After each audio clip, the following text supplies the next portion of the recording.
Good morning friends, hello, good morning guys, good morning guys, বলো বলো, good morning guys. আমি আমার মামামের কোলে চেপে শুয়ে আছি গাইস।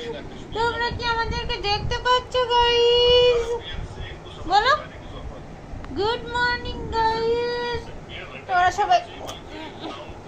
তোমরা সবাই কেমন আছো গাইস? বলো। আমি সকাল সকাল উঠে গেছিলাম, তারপরে একটুখানি বেরু বেরু করে নিয়েছি মিমির সাথে। ও অত জোরে জোরে বলতে নেই, অত জোরে জোরে বলতে নেই, অত জোরে জোরে বলতে নেই। আমি সকাল সকাল একটু বেরু বেরু করে নিয়েছি, তারপরে একটুখানি ঘুমিয়ে নিলাম, তারপরে আবার উঠে গেলাম। এখন আমি মাম্মামের কোলে চেপে আছি। আমার আরো বেড়াতে যেতে মন যাচ্ছে, কিন্তু মাম্মাম নিয়ে যাচ্ছে না।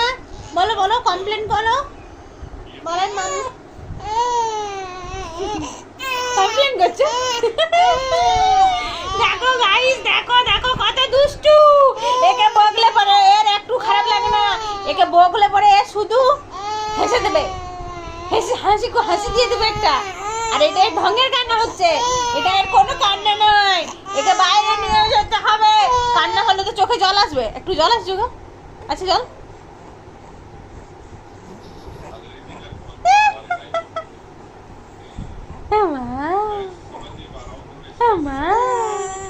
ঢঙের কান্না, ঢঙের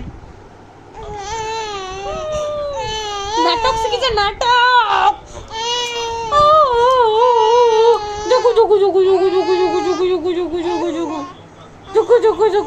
আর সারাদিনের কি প্ল্যান? আছে সানডে? আজকে ফান্ডে তো। আজ কি খাওয়া দাওয়া হবে? চিকেন খাবে না মাটন? কি খাবে বলো? ও তোমার তো এখনো মুখে ভাত হয়নি, তুমি আবার কি খাবে? আমি খাবো তো, আমি খাবো, তাই তো। চলো বেরো বেরো যাবো আজকে, আজ বেরো বেরো যাবো, আমরা ঘুরতে যাবো বাইরে। ঠিক আছে, ঠিক আছে। তুমি আমার কলেজ শুয়ে আছো, ইস্যু করে দিও না, ডায়াপার পরানো নেই তোমাকে। চলো বন্ধুদের বাই করে দাও, বাই বাই বন্ধু। আমার কান্না করে বাই করতে নাই, কান্না করে বাই করতে নাই। শোনো শোনো, বলো বাই।